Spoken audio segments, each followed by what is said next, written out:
Ketika kita bicara analisis rasio keuangan, tentu kata-kata rasio ini sudah tidak asing lagi di telinga kita ya, bahwa rasio keuangan merupakan alat analisis yang populer terhadap laporan keuangan. Di sini saya akan menjelaskan cara menggunakan tools sebagai cara analisis rasio keuangannya. Saya gunakan Excel di sini, namun bukan Excel seperti biasanya. Di sini saya coba kasih formula-formula sehingga teman-teman bisa menggunakannya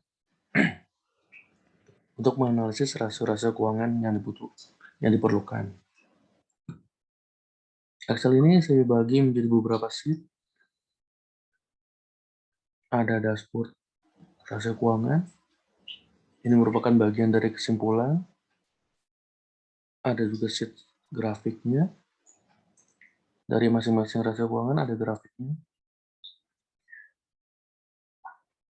Sheet untuk perhitungan rasio keuangan. Di sini ada tabelnya, ada formulanya, ada hasilnya. Hasilnya juga dalam kali dan dalam rupiah, dalam persen. Dan yang paling penting adalah sheet untuk menginput laporan keuangannya itu sendiri. Di sheet ini, teman-teman hanya bisa menginput di bagian yang berwarna abu-abu atau gray area ini ya. Untuk sisi lainnya telah saya kunci supaya menghindari kesalahan, ketidaksengajaan misalnya pencet atau terhapus. Sini udah terkunci sini. Jumlah-jumlah juga terkunci. Namun yang gray area masih bisa diinput. Untuk penjelasan pada kali ini, dicontohkan bahwa ini sudah saya input dari laporan keuangan yang telah diaudit oleh KAP. Kita lihat di sini bahwa ada bagian aset lancar di neraca. Ada yang saya khususkan, ini khusus untuk input kas dan secara kas di sini. Di bagian ini khusus untuk piutang di sini. Namun yang lainnya saya kasih kebebasan untuk input sesuai data laporan keuangan masing-masing yang teman punya.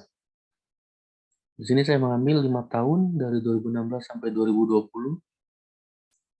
Bisa diinput di bagian gray area ini.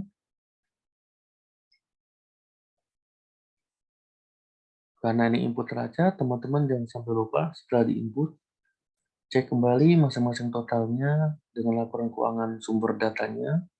Apakah sudah benar angkanya, misalnya total aset lancarnya sudah benar, baru lanjutkan ke aset tidak lancar.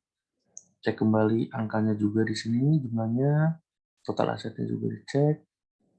Begitu bagian liabilitasnya dicek totalnya, baik jangka pendek maupun jangka panjang nih.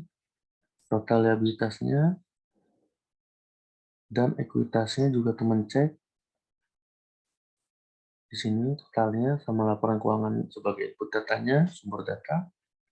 Dan yang harus diteliti kembali adalah dengan menginput neraca, otomatis aset akan sama nilainya dengan total liabilitas dan ekuitas.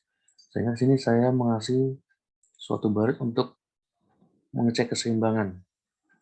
Di sini data yang saya input ini sudah seimbang ya. Dari data yang diinput ini, saya sudah siapkan analisisnya, baik rata-rata, terhadap di sisi kanannya,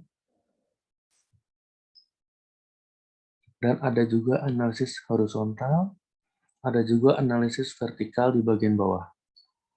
Sini, di sini ya.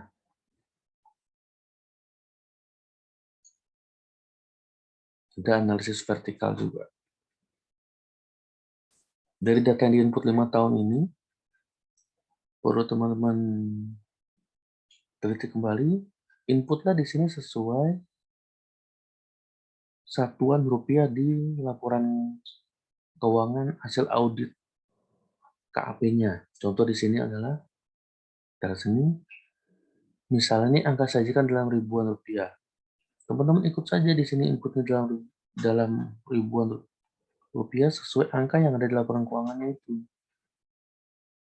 Jangan teman-teman tambah lagi misalnya nolnya 3 di belakang ditambahin, jangan. Ikuti saja angka-angka yang ada di laporan keuangan.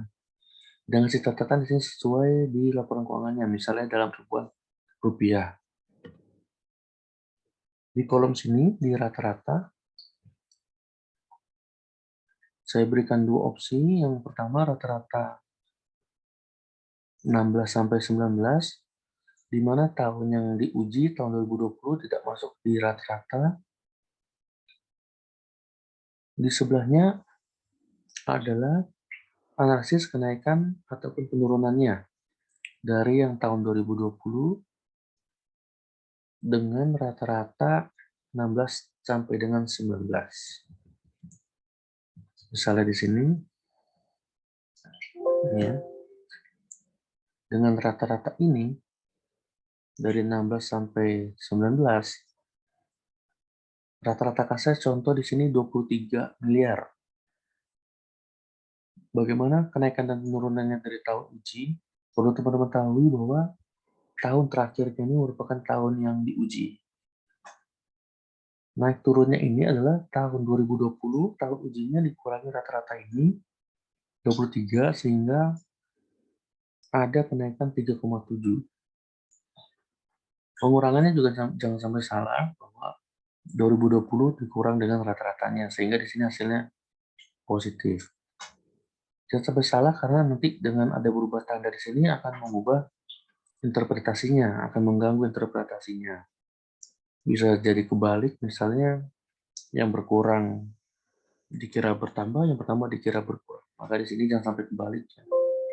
Bahwa selisihnya adalah tahun yang diuji dikurang rata-ratanya. Dapat kita lihat di akun-akun bawahnya di sini, ada juga yang negatif.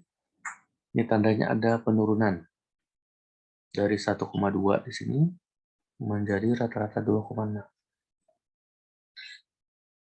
Opsi lainnya dari rata-rata adalah dengan memasukkan nilai tahun ujinya sebagai rata-rata. Berarti di sini tidak hanya 16 sampai 19 seperti sebelumnya, ini adalah 16 sampai 20. Demikian juga naik turunnya selisih 2020 dengan rata-rata 16 sampai 20. Akan terlihat seperti ini, ada penurunan juga dan angkanya juga pasti beda ketika tahun uji dimasukkan dengan tahun uji tidak dimasukkan. Untuk analisis horizontalnya, di sini saya sajikan selisih per tahun dengan tahun sebelumnya. Yang pertama adalah tahun 17 dengan 16. Dicek apakah ada penambahan dan pengurangan per akun. Contoh di sini, kasnya adalah bertambah 878. Kita lihat 17 dan 16. 17 ini dikurang sama ini. Di sini 878. Demikian juga tahun-tahun berikutnya seperti ini. 18 kurang 17, 19 kurang 18, 20 kurang 19.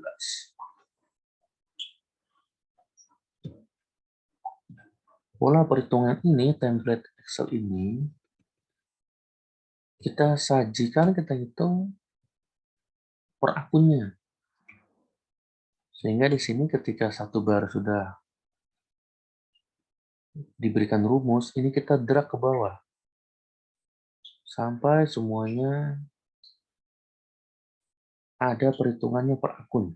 Maksudnya per akun adalah jika kita tarik ke samping, seperti ini misalnya, samping kiri, kita tahu bahwa ini adalah hitungan untuk akun contoh liabilitas imbalan kerja jangka panjang. Kita kembali misalnya di sini ada aset tetap, kita geser ke samping kanannya, ini adalah angka-angka ini adalah analisis untuk per akunnya. Mengapa diperlukan analisis per tiap akun ini? Supaya kita bisa menjelaskan nanti mana yang menjadi penyebab dominan. Memang di seluruh angka ini tidak digunakan, namun kita bisa melihat nih, mana sih yang dominan? Contoh di sini. Kita lihat di sini contoh properti investasi. Kita lihat sini selisihnya 25. Nah, di sini kan.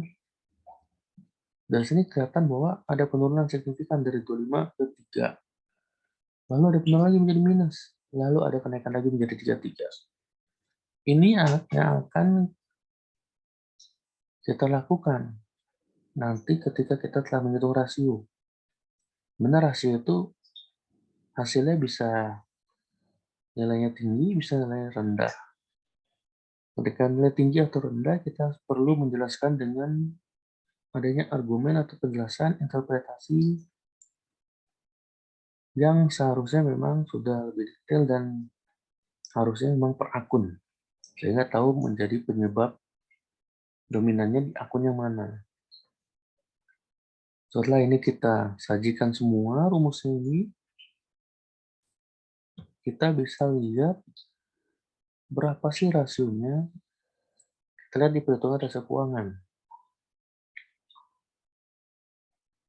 Ini sudah di link dengan sheet laporan keuangan, angka-angka yang sudah masuk.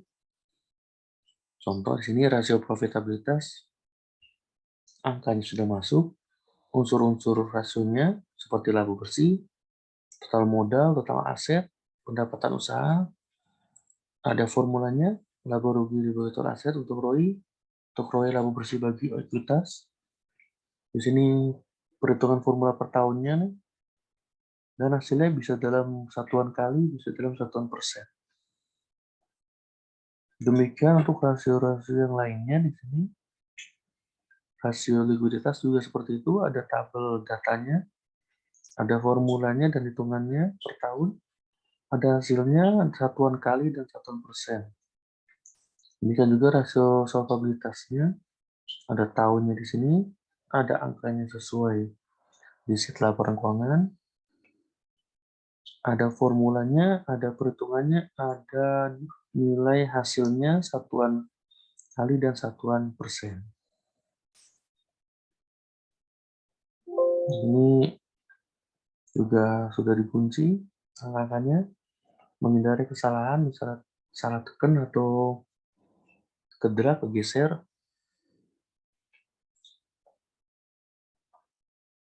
Dari hasil ini, hasil rasio ini dalam satuan kali ataupun persen, pada perhitungan kali ini saya menggunakan satuan persen. Kita bisa mencerminkan persentase rasionya di grafik. Kita lihat di sheet grafik.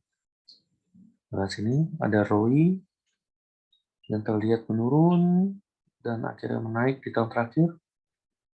Ada juga ROI seperti itu, rasio lancar. Net profit margin yang meningkat, rasio cepat yang trennya turun, debt to asset ratio juga yang turun, DER juga turun. Dari grafik dan perhitungan rasio keuangan ini, kita bisa ambil kesimpulan di dashboard rasio keuangan. Di sini ada hasilnya per tahunnya, kolom D sampai H. Ini rata-rata 16 sampai 19, naik turunnya 2020 dari rata-rata 16-19, dan rata-rata kedua 16 sampai 20, naik turunnya juga 20 dikurang rata-rata 16 sampai 20. Ada juga standar industri yang berlaku, kita ambil dari salah satu buku analisis laporan keuangan. Polaritas adalah ukuran ketika bagaimana efeknya ketika ini rasio tinggi ataupun rendah. Dicontohkan di sini rasio profitabilitas bahwa semakin tinggi semakin baik. Jika rasio likuiditas juga demikian, semakin tinggi semakin baik.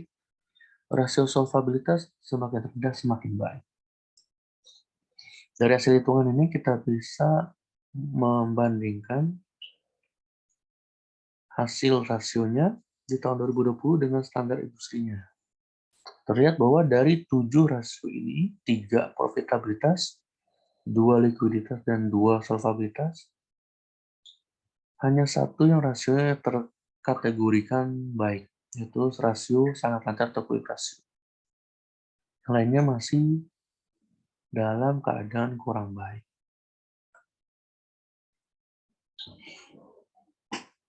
Untuk cara kerja dari Excel-nya hanya seperti itu, karena memang sudah dibantu dengan rumus-rumus yang sudah disetting, sudah disiapkan.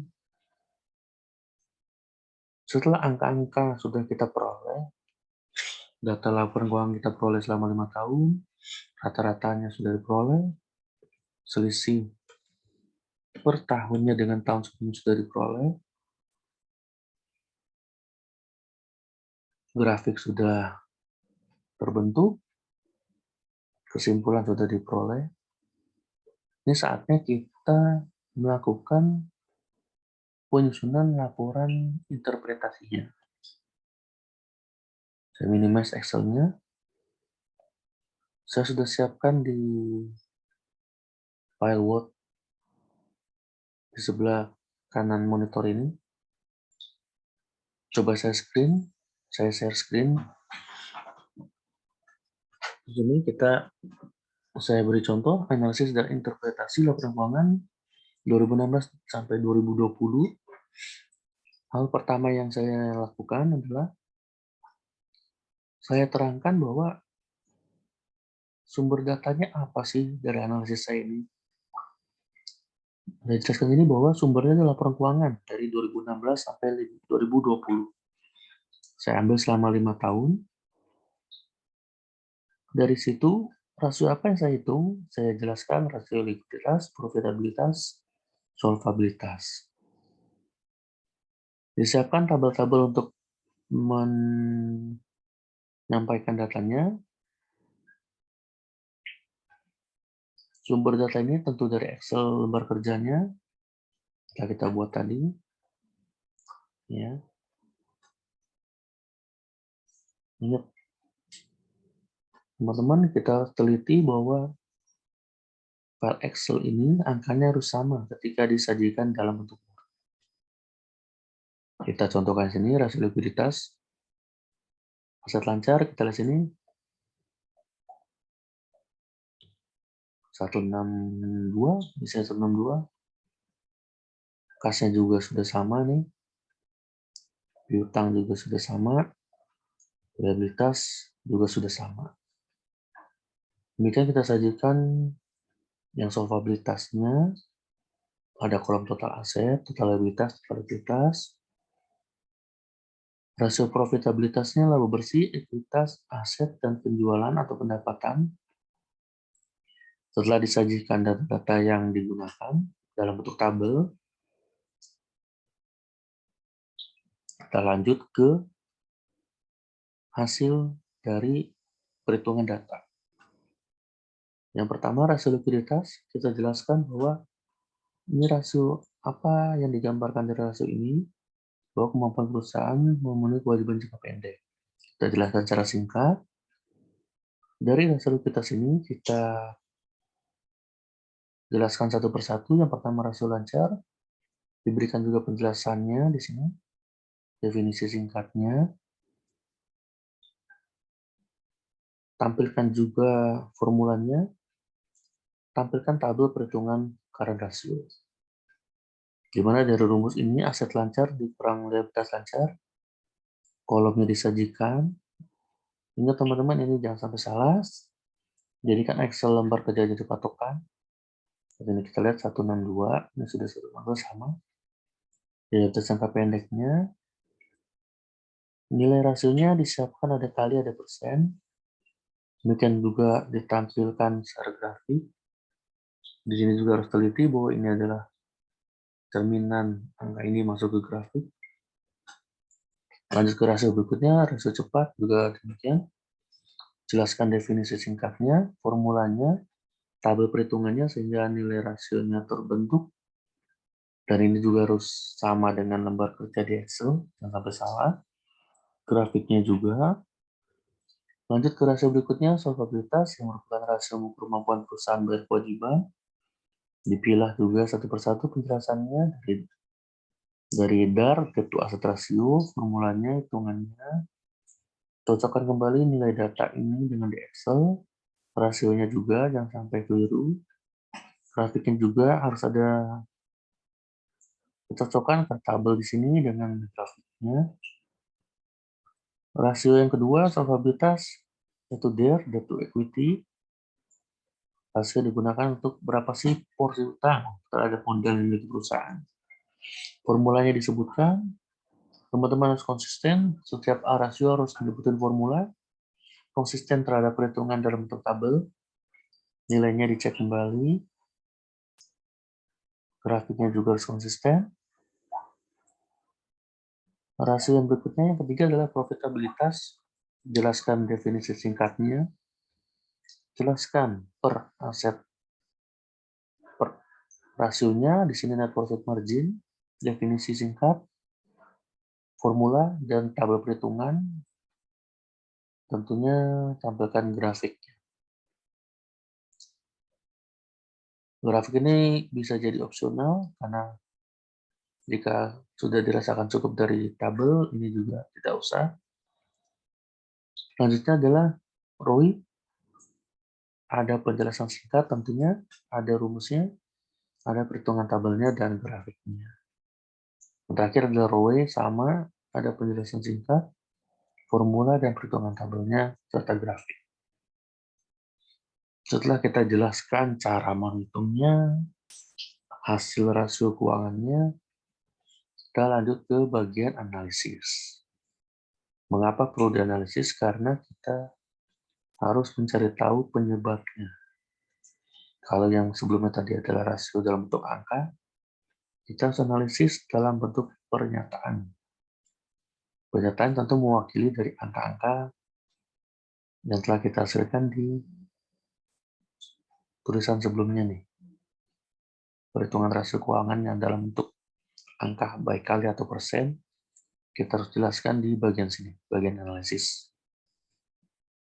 Analisis yang digunakan adalah yang pertama adalah horizontal.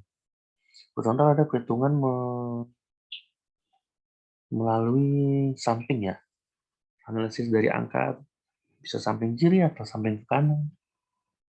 Dan dibandingkan dengan rata-rata rasio industri.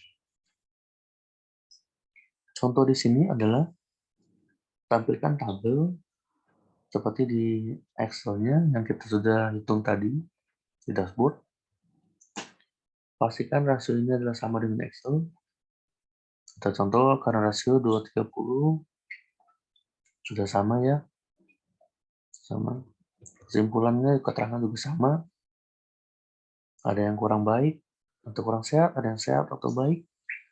Ketika ini sudah dirasakan sama, sudah benar tabelnya, jelaskan masing-masing rasionya. Yang pertama adalah rasio likuiditas.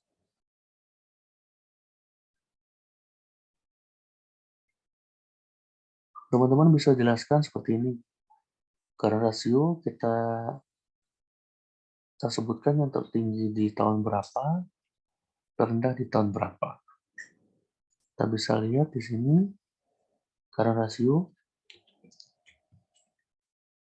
tertinggi adalah di 2016, yaitu 230%. Terendah adalah di tahun 2018, 147%. Bagaimana kita menjelaskan alasannya?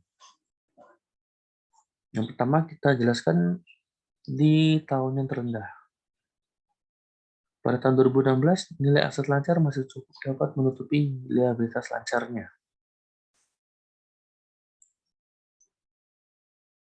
Sesuai dengan logikanya bahwa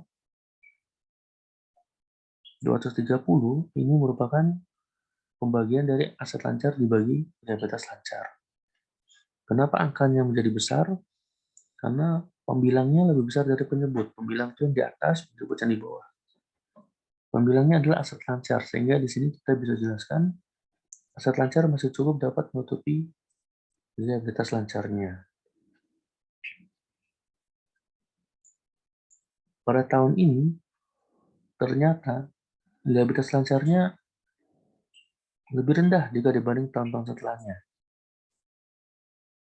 Inilah gunanya Excel tadi yang kita buat sedemikian rupa agar bisa menjelaskan ini. Contoh, di 2016 ini disebutkan bahwa jumlah liabilitas lancar masih cukup rendah, 70,68 miliar. Kita lihat ke bagian liabilitas tahun 2016, 70,68. Ini dia, 70,68 masih lebih rendah dari 133, 142, 95, dan 116. Kita sudah aplikasikan contohnya ini yang pertama bahwa memang benar di sini angkanya banyak di Excel ini, namun kita gunakan yang memang perlu dijelaskan. Misalnya yang signifikan atau yang ada deviasi yang cukup tinggi. Kita lanjutkan. Jadi teman-teman sudah tahu ya ini bagaimana cara ngambil angkanya. 70,68 ini bukan asal masang angka karena ini berdasarkan hasil hitungan di Excel. Tahun setelahnya mencapai 142, ini adalah tahun 18. Lihat sini. Ya. Peningkatan ini terutama pada akun apa? Nah, disinilah pentingnya perhitungan masing-masing per akun, sehingga kita bisa tahu penyebab utamanya apa. Peningkatan ini adalah di tahun 2018 ini yang melonjak 142, dijelaskan bahwa terjadinya peningkatan pada utang reasuransi. Mari kita lihat. Ini utang reasuransi. Nah, ternyata kita bisa lihat ya, dari 16,29 meningkat di 2017 jadi 48, 2018 jadi 62. Naik cukup signifikan ya. Kenaikannya berapa di sini? 14,3 miliar. Ini juga bukan angka nembak, ini adalah hasil selisih per tahun. Kita lihat sini sebelah kanan. Ini dia, 14,3. Dan kenaikan utang klaim pihak ketiga senilai 14,84. Ini di atasnya. Ya, jadi begitu ya. Kita jelaskan mana yang tertinggi, mana yang terendah, bisa seperti itu. Ketika kita menemukan rasio yang lebih rendah, kita bisa jelaskan kenapa. Rasionya tinggi, kita jelaskan kenapa. Setelah kita ketahui bahwa penyebabnya mungkin ada di bagian pembilang atau bagian penyebut, misalnya seperti tadi, faktor yang kita analisis adalah di penyebut. Kita masuklah di penyebutnya, misalnya formulanya aset lancar dibagi liabilitas lancar. Penyebutnya kan liabilitas lancar. Di liabilitas lancar itu kita teliti apa sih yang meningkat. Contoh di sini ada di utang reasuransi dan utang klaim pihak ketiga. Demikian juga dengan rasio berikutnya, rasio cepat atau quick ratio. Dijelaskan kembali dengan pola yang hampir mirip dengan aset dengan rasio lancar. Karena ini rasionya masih lumayan mirip, ada kedekatan dan modif dari aset lancar. Alasannya juga masih relatif sama di sini. Lanjutnya ke rasio solvabilitas. Kita lihat di sini. Solvabilitas. Untuk rasio pertama DAR, Debt to Asset Ratio. Kita bisa teliti yang tertinggi ada di tahun 2018, 67,82, terendahnya ada 17, 63,76. Pada tahun 2018 ini tertinggi karena masih tingginya total liabilitas sebesar 593 miliar. terutama liabilitas lancar 142, liabilitas jangka panjang yaitu liabilitas kontrak asuransi 450,26. Di sini kita lihat kalau bicara rasio DAR, debt to asset ratio, nilai tertinggi adalah karena pembilangnya adalah hutang dibagi total aset di bawah sebagai penyebut, sudah kita bisa duga bahwa rasionya tinggi merupakan efek dari hutangnya yang tinggi. Atau jika hutangnya tidak signifikan, mungkin asetnya yang menurun signifikan. Dari penjelasan ini, contoh ini, setelah diketahui bahwa DAR tertinggi 2018, dianalisislah di tahun 2018 dengan melihat struktur akun di bagian liabilitas. Contoh kita masuk di sini.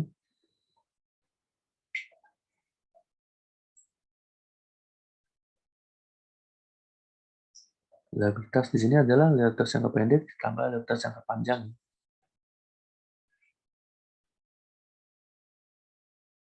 Kita lihat di tahun 18 ada apa di sini? Dari 16 liabilitas 352, 17 meningkat dari 470, 18 menjadi 593. Ini di angka 593, bahwa angka ini memang merupakan hasil dari analisis perhitungan di Excel, terutama dari liabilitas lancar 142 yang ini, dan liabilitas jangka panjang yang mencapai 450 miliar liabilitas kontrak asuransi. Bagaimana dengan yang DAR-nya terendah di 17? Dari formulanya bahwa hutang dibagi aset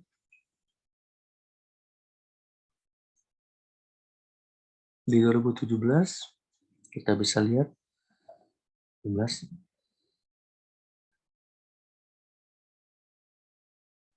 hutangnya adalah 470,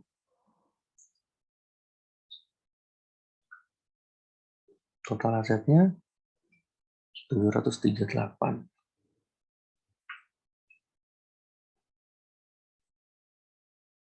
Berarti dapat disimpulkan bahwa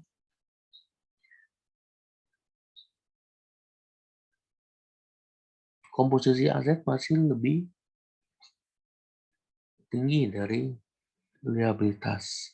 Sini ya. 738 masih lebih tinggi di atas total liabilitas yang 470.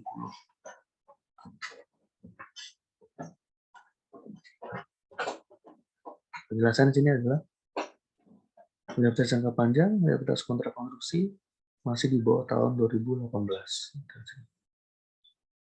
Masih belum meningkat tajam seperti 18. Di samping di sini bagian liabilitasnya tidak signifikan, dijelaskan kembali bahwa nilai asetnya juga mendukung rasio ini menjadi cukup rendah. Karena asetnya ini masih terbilang besar 738. Sehingga kalau dibagi, itu rasionya dari total yang tadi 470 dibagi dengan 738, tentu hasilnya akan rendah. Karena di penyebutnya masih relatif tinggi, sebenarnya 700. Kita sudah buktikan kembali bahwa perhitungan di Excel ini cukup membantu ketika kita akan mencari sesuatu yang signifikan. Memang terlihat di sini terlalu banyak angka. Namun dari sini kita bisa memastikan akun mana sih yang menjadi penyebab rasio itu kurang baik atau rasionya baik. Lebih terarah interpretasinya jika kita menggunakan analisis per akun. Lanjut ke debt to equity ratio, rasio utang dan modal. Kita sajikan juga di sini nilai tertingginya sekian di 2018, sedangkan terendahnya 17. Di sini karena masih ada kaitan dengan hutang,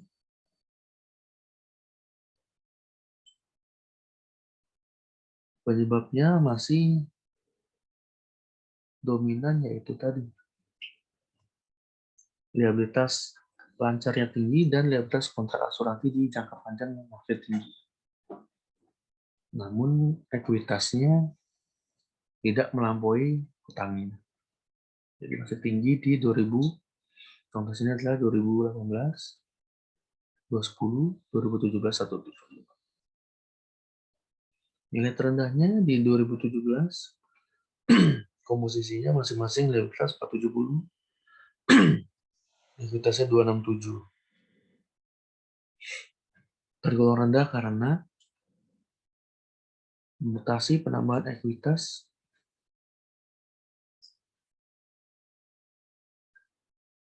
namun tidak cukup signifikan ya.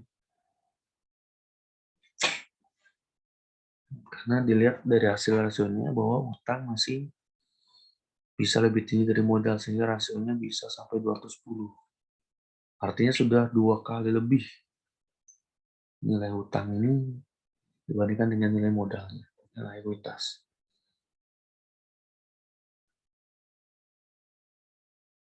Lanjut ke rasio berikutnya, rasio profitabilitas. Net profit margin kita analisis nilai tertinggi 5,23 tahun 2020. Kita lihat di sini.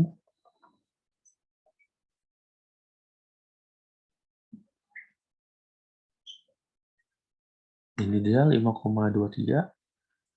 16 masih 4, turun 3, masih 3, turun 1 di 19, dan naik kembali 5,23.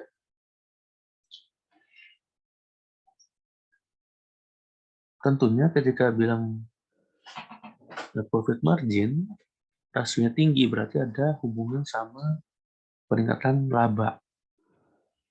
Sehingga di sini dijelaskan ada peningkatan laba tahun berjalan senilai 15,66. Kita lihat 15,66 ini di sheet yang keuangan. Di bagian laba, di laba rugi, ya, laba tahun berjalan. Kita lihat 19 dan 20, ternyata ada penambahan 15,66. Dan ini cukup signifikan dibanding tahun-tahun sebelumnya, di mana 17-16 berkurang 1,7 miliar, 18 kurang 17 positifnya tipis 400 juta, 19-18 turun 59 miliar 5,9, dan 2020 ini ada kenaikan dari 19 senilai 15 miliar.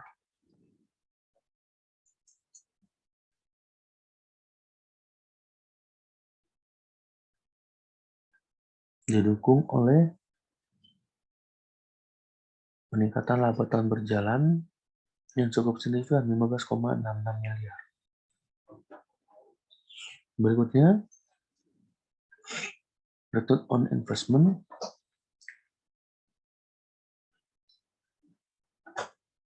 Perlu teman-teman ketahui bahwa masing-masing perusahaan mempunyai struktur laporan keuangan yang berbeda-beda, sehingga di sini kita perlu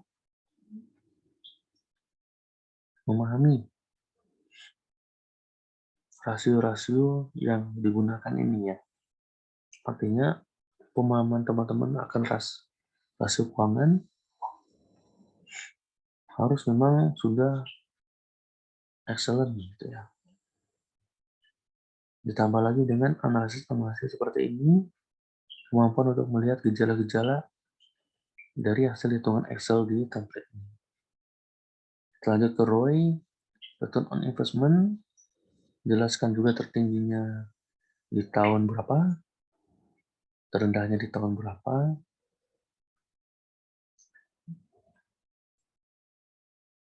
Nilai ROI yang tertinggi di 2016 sedangkan terendahnya di 2019.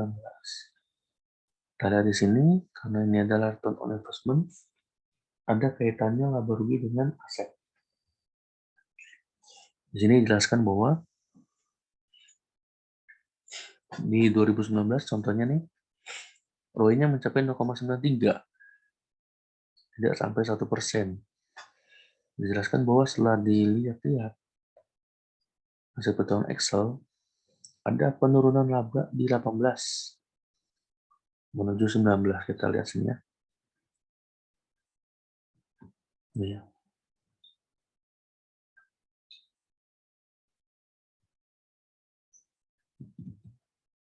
Penurunannya cukup signifikan, di mana tahun 17 dari 17 ke 16 ini turun 1,7 dan di 18 menuju 19 turunnya 5,9 miliar. Sehingga berdampak kepada nilai yang rendah ketika negatif ini dibagi dengan negatif 5,9 dibagi dengan total asetnya. Didapatkan hasil 0,93. Dengan penjelasan, ROI ini rendah, belum mencapai 1%, sebabkan ada penurunan laba di tahun 19.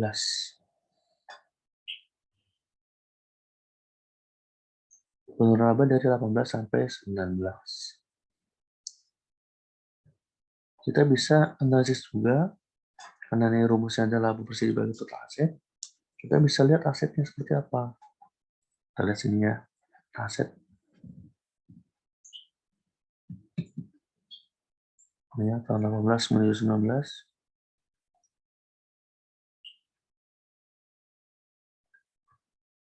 Kita lihat sini.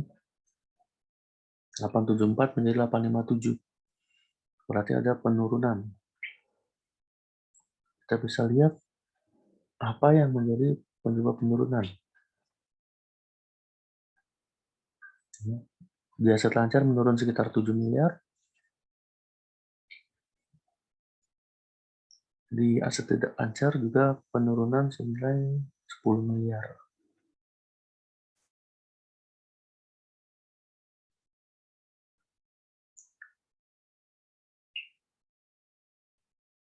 Jadi bisa dianalisis dari formula ROI ini, di mana formulanya laba bersih dibagi total aset, bahwa kedua-duanya ini mengalami penurunan, baik sisi labanya maupun total aset. Namun, dari kedua unsur formula itu, yang tetap yang signifikan penurunannya adalah di bagian laba setelah pajak. Lanjut ke ROI, Return on Equity. Penjelasan juga bersama. Ya. Penjelasan hampir sama seperti ROI.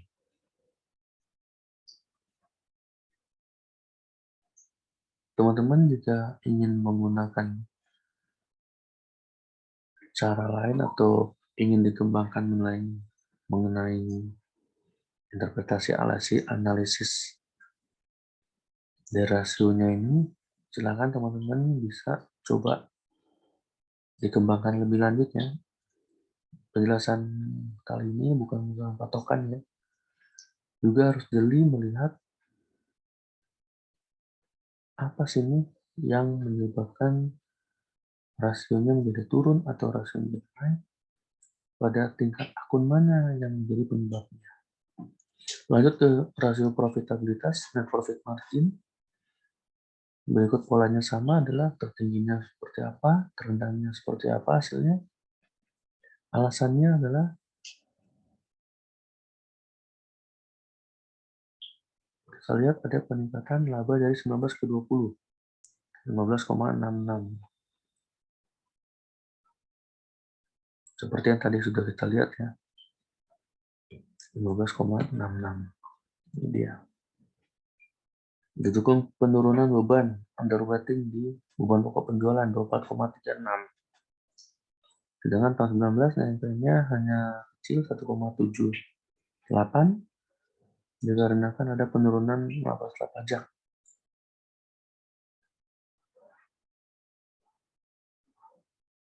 Ya, dari 18 ke 19 ada penurunan. Laba tahun berjalan sehingga net profit margin juga turun.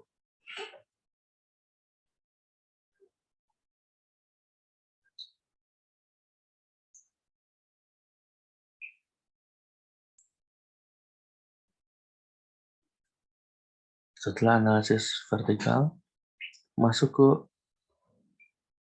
setelah horizontal tadi kita hitung, kita masuk ke analisis vertikal. Kita lihat di sini bahwa neraca kita akan tentukan dulu 100%-nya di aset dan liabilitas dan ekuitas. Kita mau lihat berapa sih porsinya ketika aset ini dia senilai 100%. Aset lancarnya ternyata di 2016 30, aset tidak lancarnya 70%. Demikian juga dengan yang bagian sisi liabilitas ekuitas, kita contohkan tahun 2020, liabilitas jangka pendek adalah 13% kontribusinya dalam skala 100%. Liabilitas jangka panjang 50%, ekuitas 35%. Di sebelah kanan bisa dihitung rata-ratanya seperti tampilan di layar, screen. Penjelasan adalah tabel ini menunjukkan sedikit kenaikan modal kerja bersih, di mana pergerakannya adalah 33,02 ini di 2016 menuju tahun yang terakhir, tahun uji 35,99. Kita lihatnya peningkatan ini ya. Setelah diteliti laporan keuangan, aset dilancar dan aset investasi cenderung meningkat, terutama pada efek ekuitas, efek hutang, aset reasuransi, dan efek terkait properti investasi. Kita lihat sini ya. Kenapa kita melihat ke aset? Karena di sini adalah ekuitas ini adalah ada kaitannya dengan selisih aset dikurangi dengan liabilitas.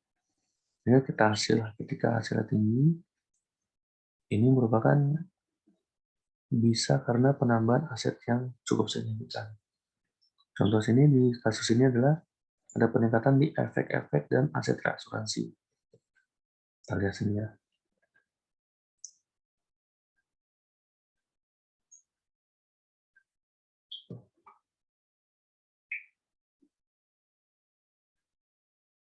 Ini ya, aset reasuransi dari 90 menjadi 131, menjadi 229, menjadi 243, menjadi 249. Turunnya cenderung naik dari tahun 16 sampai 2020. Indikator berikutnya adalah perusahaan berpulang untuk pengembangan usaha dan peningkatan investasi, didukung oleh peningkatan ekuitas. Selanjutnya adalah vertikal yang akunnya laba rugi. Ada di sini di bawah.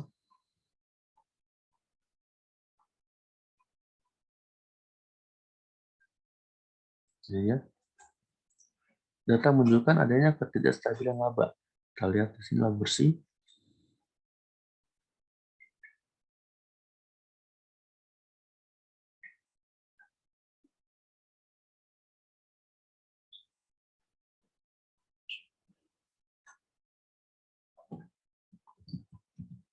Dari 4,6 di 2016, turun di 2017, turun lagi 18, turun lagi 19, naik lagi di 2020. Angka 4,6 ini adalah dari sini.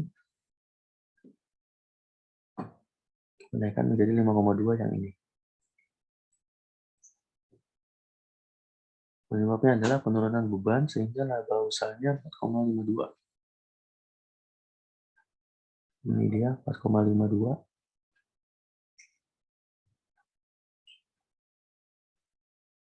Sehingga labanya menjadi 5,23. Lanjut ke pembahasan tingkat kesehatan rasionya. Pertama adalah horizontal. Rasa likuiditas terlihat di tabel sesuai hasil-hasil hitungan di Excel. Bisa dijelaskan juga kurang sehat di sini karena adanya penurunan premi pihak ketiga. Contohkan sini.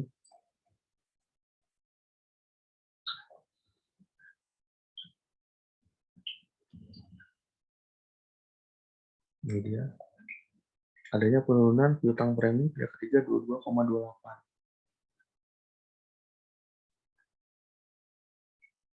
Jika ngomong rasio current rasio dan quick rasio, kita emang harus melihat mana sih yang signifikan, apakah aset lancarnya atau liabilitas lancarnya. Dan contoh ini, berdasarkan datanya, ada signifikan adalah penurunan dari piutang premi senilai 22,28 miliar. Berikut ke tabel solvabilitas. Ini, angka-angka ini juga harus sama dengan yang kita hitung di Excel, sehingga tidak mengganggu dari penilaian. Dari dua rasio solvabilitas, nilainya masih kurang sehat. Kita bisa jelaskan hasilnya masing-masing disebutkan di tahun 2020. Bagaimana hasilnya? Misalnya di sini adalah DAR-nya 64, DAR-nya 177.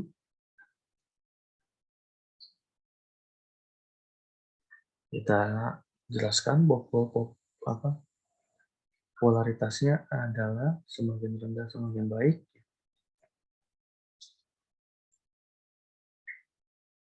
Kita lihat nilai DAR pada 2020 64 dikarenakan nilai cukup tinggi mencapai 557.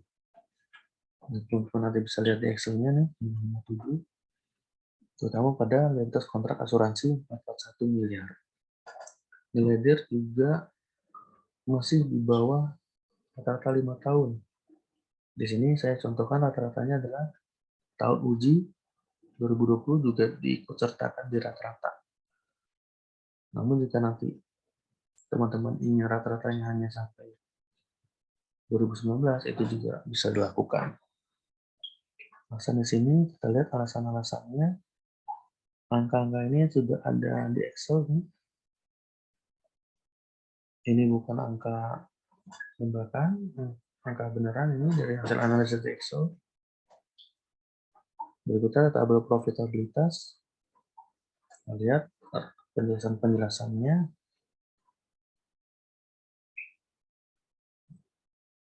Berikutnya analisis vertikal. Pertama di neraca, kita lihat di sini. Kita lihat di sini, aset sebagai 100%-nya, liabilitas sekuritas 100%-nya. Di bagian aset, kita jelaskan. Aset terbagi dua, ada lancar dan aset tidak lancar. Aset lancar, penurunan rata-rata aset lancar. Penurunannya akibat piutang premi yang turun, piutang reasuransi, piutang lainnya. Ada di sini kita buktikan.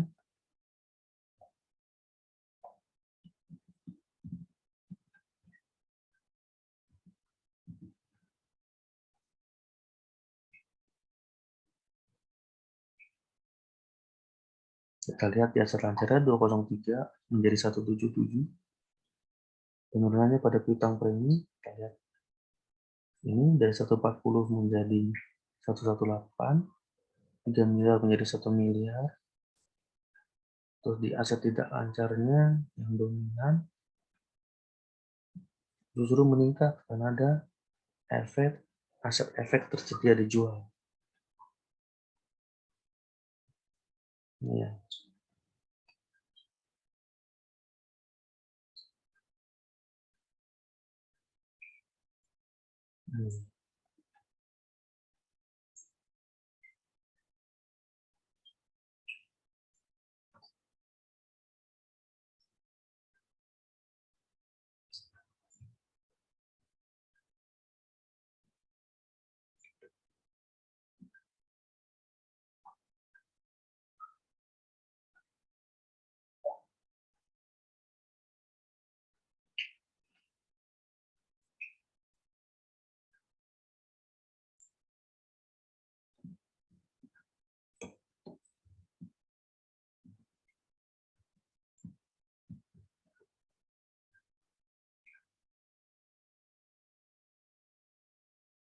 Demikian di sisi pasifanya juga kita cek prioritas jangka pendeknya menurun dari rata-rata 16 sampai 20. Kita lihat ya.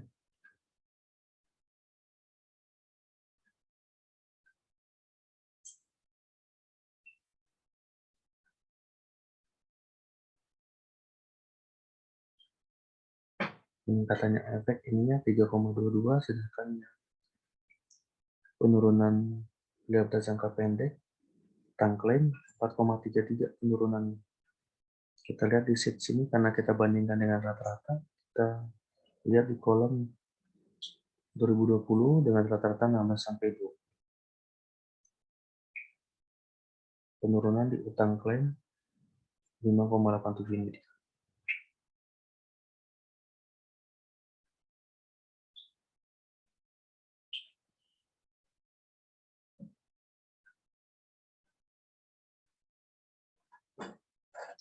Lanjut ke penjelasan laba ruginya. Kita lihat di sini pendapatan usaha bersih cenderung meningkat,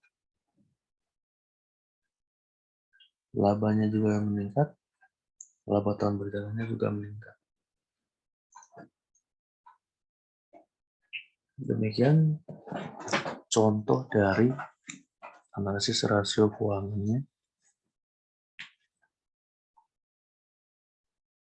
di mana kita harus bisa pahami dulu cara perhitungan masing-masing rasionya, kita pahami formulanya, hitung dengan teliti, dan berikutnya adalah terampil melihat hal-hal signifikan di Excel ini yang sudah saya coba buat template-nya.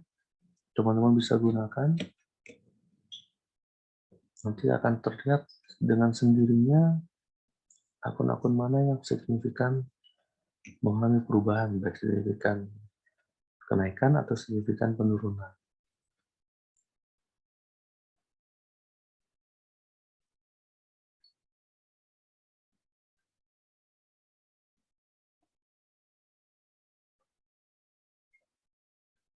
Demikian penjelasan pada materi kali ini.